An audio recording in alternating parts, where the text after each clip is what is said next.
RCF.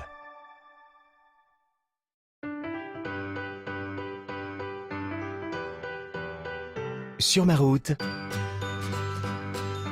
Claire Leparc.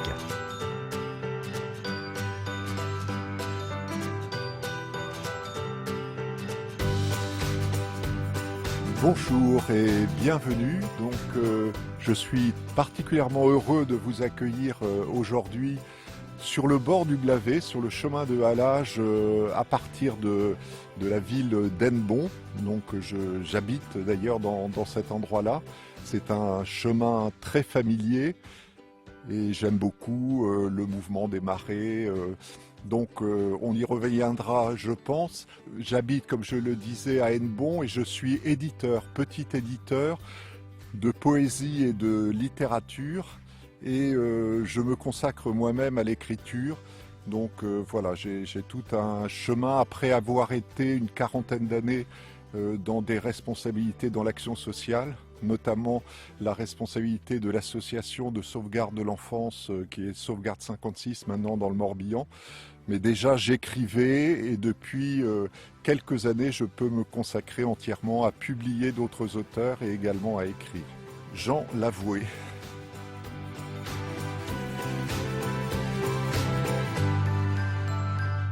Merci à vous, Jean Lavoué, de nous accueillir ici sur ces sentiers hennebontais. Quand je vous ai demandé de choisir un lieu de promenade, c'était très logique pour vous de faire ça ici ? Oui, c'est vrai. Bon, il y a la proximité, comme je le disais, mais vraiment, c'est un lieu aussi où j'ai beaucoup marché et beaucoup écrit. J'aime beaucoup écrire en marchant, donc particulièrement de la poésie. Et sur ce départ du chemin de halage, là, à partir de Hennebont, j'ai beaucoup composé de recueils, je dirais, écrits de poèmes et partagé. D'ailleurs, j'aime beaucoup, on décrit pas mal les réseaux sociaux, mais je dois dire que c'est aussi un lieu de quête et de recherche pour beaucoup de personnes, de beauté, de simplicité, de confiance dans la vie aussi. Et donc ces poèmes écrits là, le long du chemin de halage du Blavet, je les partage très rapidement en fait, à la fois sur un blog qui s'appelle L'Enfance des arbres, qui est devenu le nom de ma maison d'édition, mais également sur le réseau Facebook ou sur Instagram. Bon, il y a différents partages. Et tout est inspirant ici pour vous. Voilà, une feuille, un arbre, le Blavet peuvent vous inspirer, susciter une poésie là très vite. Comment ça se passe? Comment se passe le processus de création? Alors, le processus de création, c'est d'abord une entrée dans la marche et dans le silence et sans aucune idée préconçue. C'est vraiment une disponibilité. J'ai jamais l'idée d'un thème, de ce qui va surgir.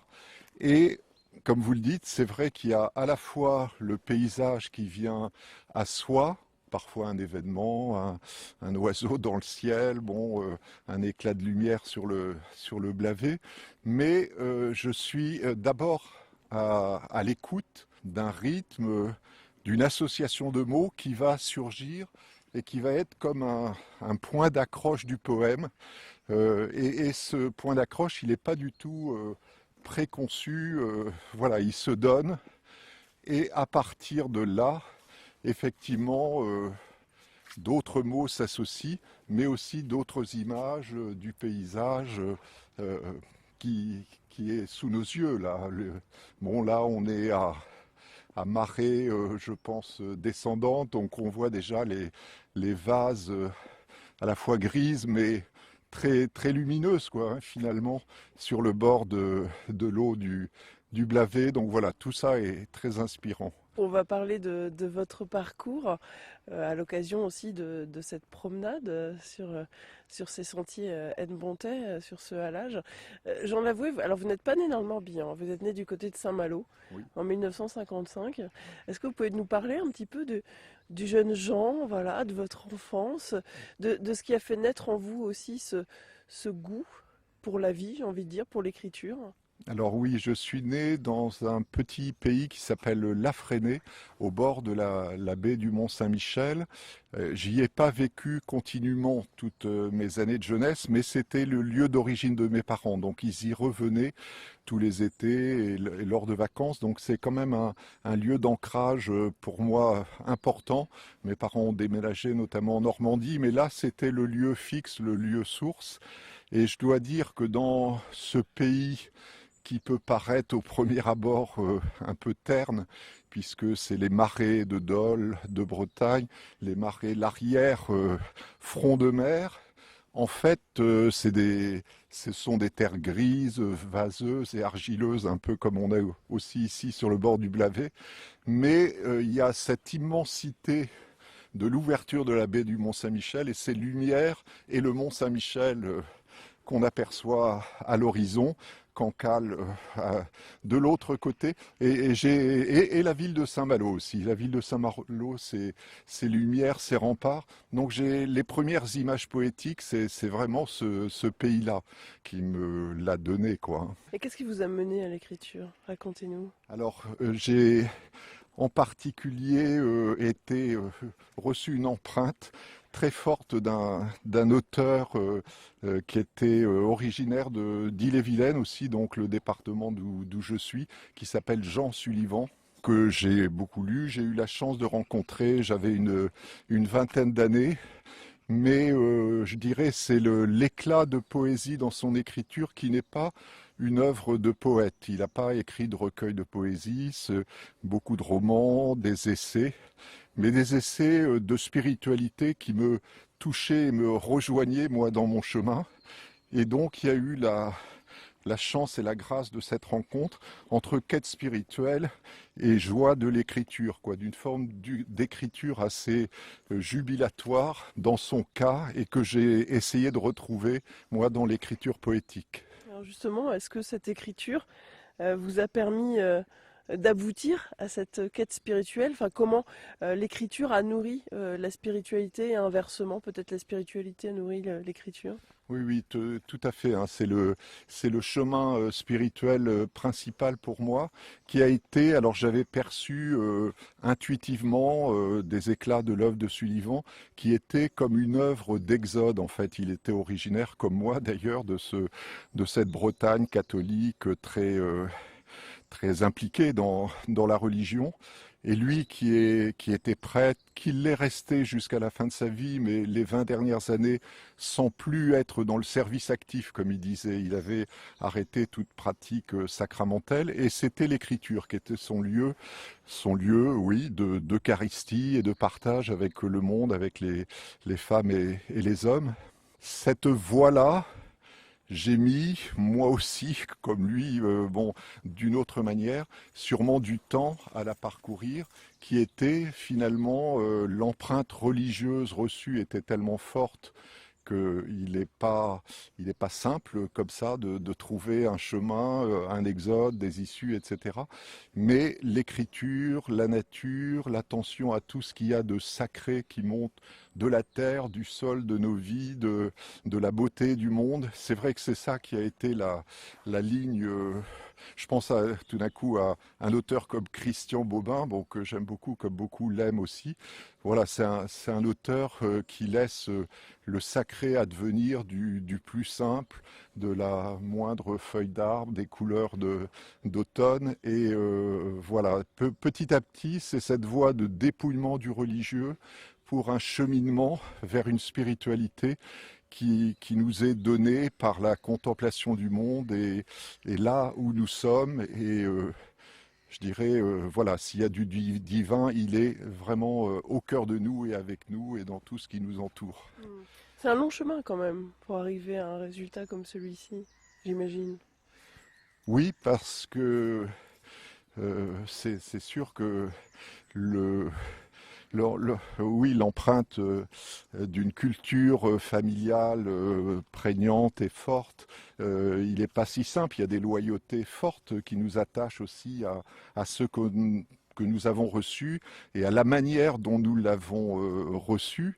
Et il faut vraiment petit à petit s'individuer, comme dit le psychanalyste Jung. Enfin, il y a un chemin de dégagement de ce qui était l'enveloppe culturelle transmise pour petit à petit dessiner. Et là, c'est par d'autres rencontres, quoi. C'est pas l'héritage familial qui prévaut, c'est plutôt la découverte, l'inconnu, le fait de se sentir touché par des personnes rencontrées sur le chemin. Et moi, j'ai toujours eu beaucoup de joie à lire notamment dans cette voie d'une spiritualité ouverte.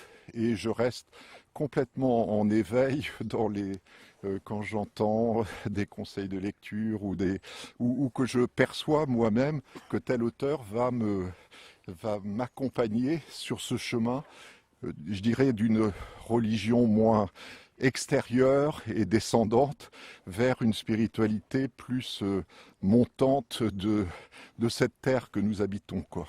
À vous écouter, on sent finalement une quête de liberté en vous. Oui, sûrement. L'empreinte reçue, entre autres de Sullivan, mais aussi d'autres écrivains spirituels de sa trempe, hein, je dirais des Bernard Feuillet, Maurice Bellay, Marcel Legault, qui étaient justement dans ce champ religieux et qui ont fait aussi tout ce chemin, étaient des personnes qui se sont affranchis de certains codes, mais à une époque où les codes étaient très marqués. Aujourd'hui, à la limite, c'est presque du manque de codes qu'on pourrait, et beaucoup de jeunes en souffrent et ont du coup tendance à rechercher des repères, des sécurités. Mais je crois que cette liberté, c'est une grande chance, à partir de laquelle elle est quand même nourrie par un chemin, une voie, une quête, quoi. C'est vrai que si on n'a rien reçu, la liberté, elle est difficile à conquérir, quoi. On peut se laisser saisir par toutes les choses, les consommations, les objets qui nous entourent. Quand on a reçu une empreinte forte, on peut y rester enclos un petit peu, hein. Mais ça peut être aussi la chance d'avoir reçu une énergie formidable pour la transformer justement en voie de liberté, quoi. Jean Lavoué, avant de prolonger notre balade, nous allons faire une pause musicale. Alors je vous laisse nous introduire ce que nous allons écouter.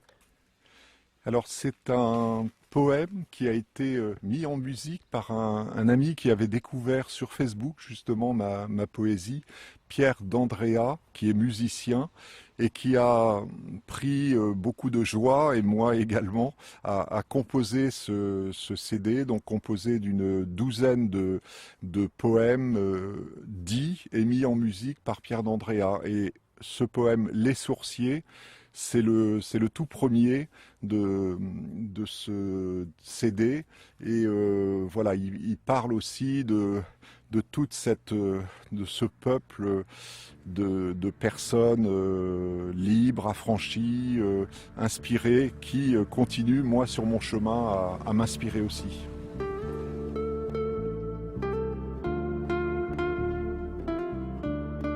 J'aime les sourciers qui percent le secret des mondes,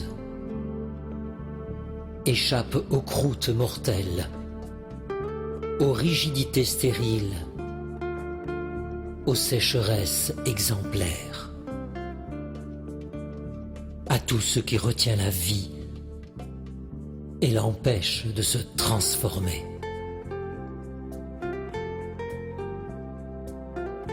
J'aime les sourciers qui savent prendre des risques,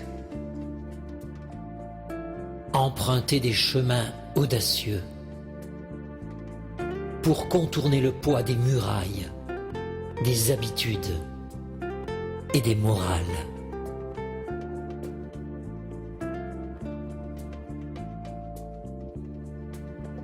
J'aime les sourciers qui font voler en éclats les portes du temple, qui n'ont pas peur d'eux-mêmes, ni du regard inquiet qui les fige.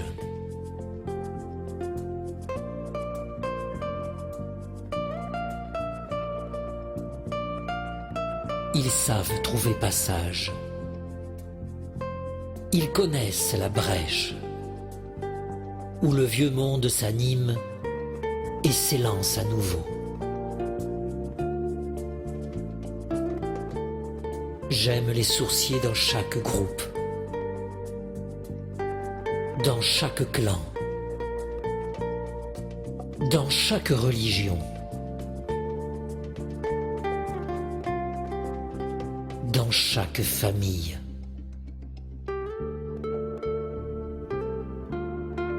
Ils ont payé le prix fort pour que le sang circule, pour que la vie l'emporte, que l'eau irrigue les bras morts.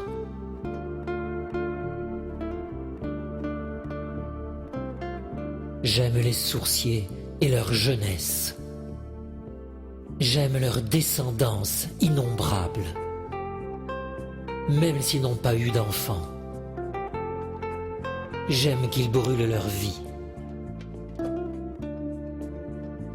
qu'ils ne comptent pour rien leur existence au regard de ceux-là qui les sauvent,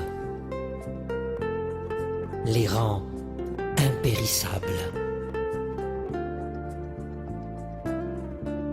à jamais fraternels.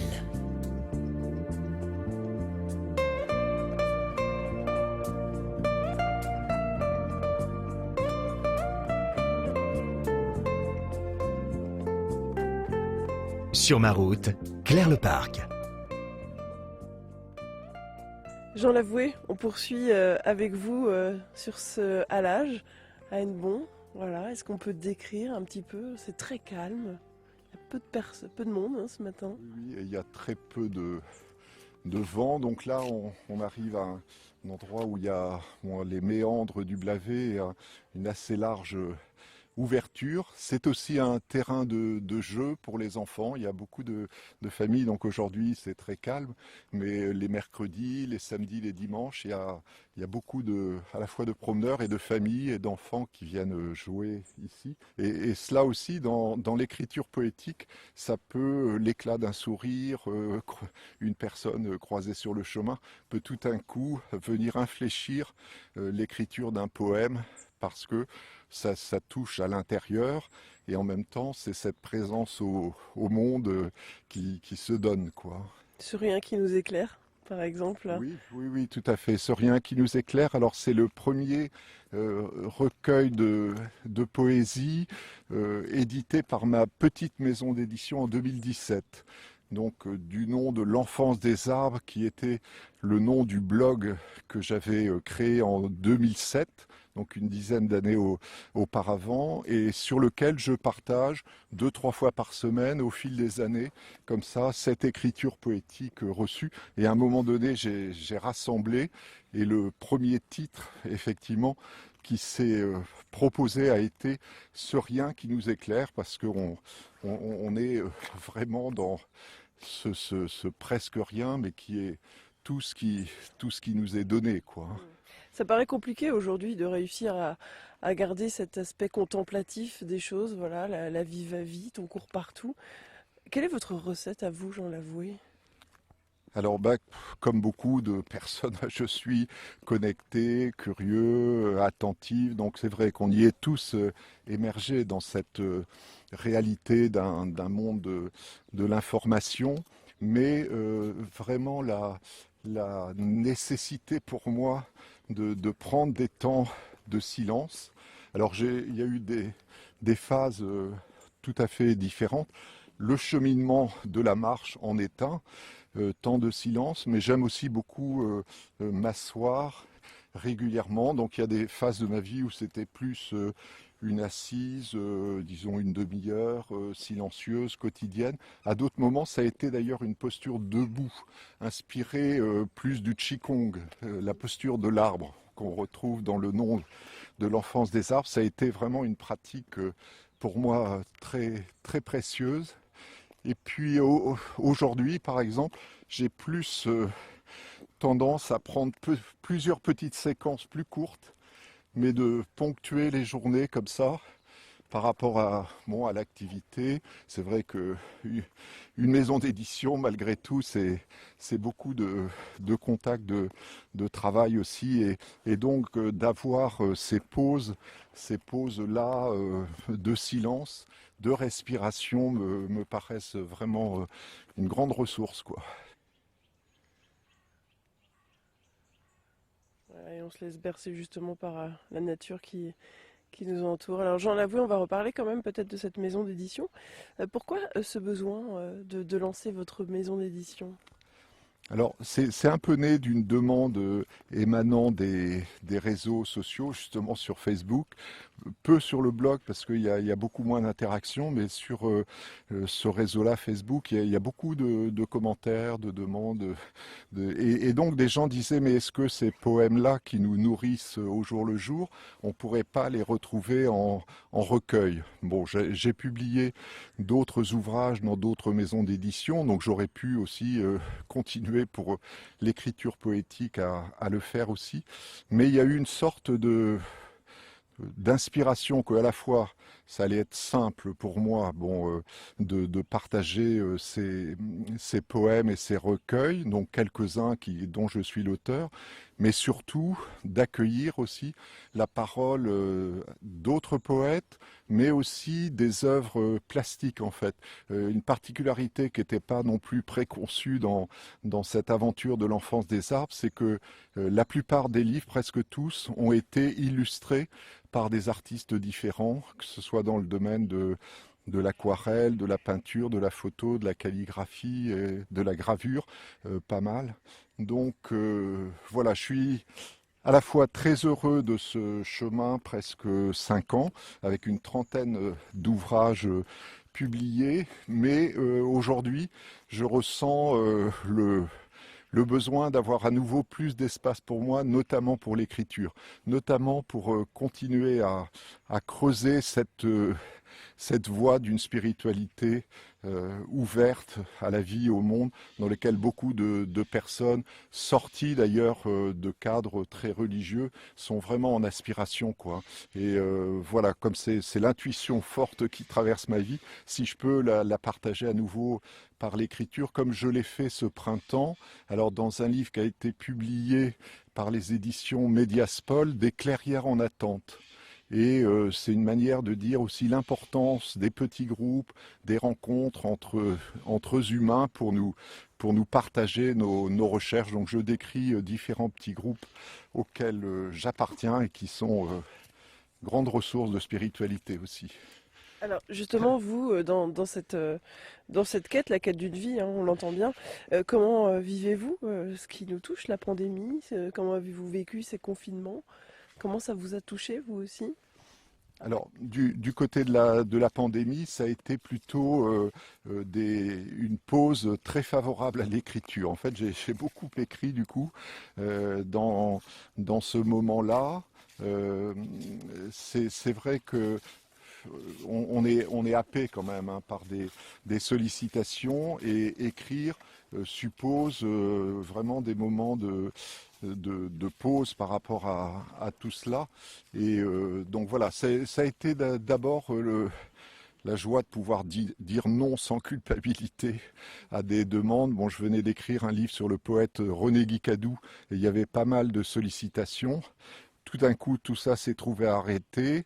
Bon, c'était à la fois de la déception pour les personnes qui attendaient ces rencontres, mais voilà, ça a réouvert un espace vraiment appréciable, notamment pour la voie de l'écriture, quoi. Alors, moi, après, cette pandémie, c'est aussi une grande difficulté. Ça a été un drame surtout pour des centaines de milliers, des millions de personnes dans le monde et leurs familles. Donc forcément, moi j'ai parlé plus du concret dans un premier temps, mais je suis avant tout touché par vraiment cette grande épreuve que traverse l'humanité, et toutes les familles qui ont perdu des êtres chers. Voilà, une grande douleur pour cela. Alors parlons un peu aussi de l'aspect sociale, si j'ose dire, le mot est sans doute mal trouvé, mais de votre vie, vous le disiez, voilà, cette implication très forte pour la sauvegarde 56. Là aussi, comment est née cette vocation? Parce qu'on peut parler de vocation, hein. Oui, oui, oui, le mot vocation y renvoie dans un premier temps spontanément à l'origine religieuse de ma famille, quoi. Il y avait une dimension de ce type-là qui était à la fois attendue, impliquée, bon, et choisir une voie professionnelle après ces réflexions de jeunesse et cette fréquentation d'institutions religieuses de jeunesse, choisir cette voie de l'humanisme, on va dire, du partage de la souffrance, les blessures familiales, les drames, les traumatismes, etc.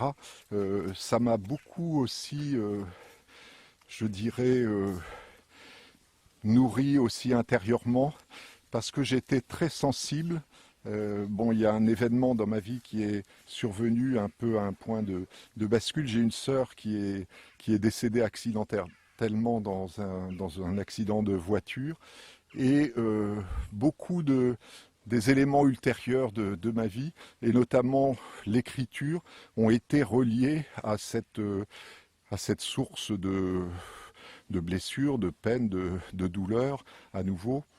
Et dans mon attention au travail avec les familles, c'est vrai que cette transformation du traumatisme en quelque chose de vivant a toujours été le chemin de réflexion avec les autres, d'attention, de formation aussi, que ce soit dans le domaine de la psychanalyse ou de l'approche systémique des situations familiales. Donc cette sensibilité à ce qui est traumatisant dans les existences que j'avais vécu, que ma famille avait vécu, m'a aussi naturellement ouvert avec vraiment une grande richesse de vie aussi à toutes ces dizaines d'années vécues finalement avec des professionnels, éducateurs, psychologues auprès des familles en difficulté, quoi. Et tout cela aussi nourrit forcément votre quête de spiritualité? Oui, et puis la manière dont je me suis penché sur des auteurs qui sont chers à mon cœur. Donc j'ai parlé de René Guicadou, mais aussi Xavier Graal, bon, Jean Sullivan.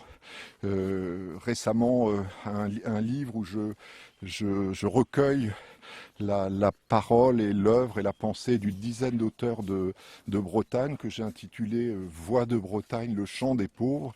Et dans cette pauvreté, transformée en lumière, en chant, en poésie, il y a aussi dans cette pauvreté les traumatismes familiaux, mais la misère matérielle, mais la perte de la langue bretonne. Enfin, il y a beaucoup d'éléments, et j'ai trouvé que c'était aussi une sorte de point commun par rapport à toute une littérature de Bretagne, d'avoir transformé cet héritage de pauvreté en un champ de lumière, quoi, d'une certaine façon. Jean Lavoué, on se rapproche tout doucement de la fin de cette émission, hein. Le temps nous contraint malheureusement très très vite. Quel regard portez-vous sur votre parcours de vie? Voilà, c'est compliqué de porter un regard sur nos parcours, hein, nous-mêmes. C'est une question toujours très très très complexe. Et voilà, est-ce que vous avez un... Alors sur ce parcours, je pense qu'il a une certaine unité, même si bon, il a été traversé aussi de périodes, de questionnements, de doutes, d'incertitudes, mais il a vraiment une unité dans ce désir de goûter l'héritage transmis d'une manière libre, justement, d'une manière intériorisée et d'une manière partageable aux femmes et aux hommes d'aujourd'hui qui se sentent pour beaucoup tout à fait étrangers à cette culture religieuse héritée, quoi. Et qui pour autant sont des humains en quête de sens. Voilà, le chemin, il m'a vraiment conduit avec une sorte d'évidence que c'était là où aujourd'hui se donnait pour la majorité des personnes l'essentiel de cette quête spirituelle, et la beauté y participe, l'art, l'écriture, les rencontres, c'est les petits groupes, c'est très important. Si on veut retrouver toute votre actualité, c'est sur votre blog? Alors il y a un site de la maison d'édition, l'enfance édition l'enfance-des-arbres.com, tout attaché, édition l'enfance des arbres, édition au pluriel, et autrement le blog, effectivement l'enfance des arbres, on retrouve plus la poésie au quotidien, quoi, partagée. Jean Lavoué, on va se quitter en poésie. Parfois on se quitte en musique, mais on va se quitter en poésie. Je vous laisse nous présenter ce que vous allez nous lire. C'est un poème extrait du recueil Le vin de ma joie, que j'avais écrit en marchant justement sur le chemin de halage le 30 avril entre la bergerie, et j'avais repris le 1er mai à Pont-Augan. Donc c'était en 2 marches que ce poème avait été composé et reçu. C'est pour reprendre pied en ce rien qui t'espère que tu te tiens debout à l'aube du vivant. Le souffle de la terre rejoint celui du ciel. L'oiseau, tes compagnons, son chant ne faiblit pas. Tu portes en toi le vent, le chemin et la source, et tu marches au dehors aussi bien que dedans. Comme un feu insoumis, gagnant dans les remises, tu sarcles sans relâche les terres de ta joie. Plus l'arbre en toi s'élève de toutes ses racines, plus tu le laisses aller, faisant craquer tes bois. De branches et de soleil, tu fais fleurir la terre. Tu proposes un printemps dont le royaume est là. De bourgeons en feuillage, tu t'appropries l'espace. Tu n'as pas d'autre biais que cette sève en toi. Merci Jean Lavoué. Merci.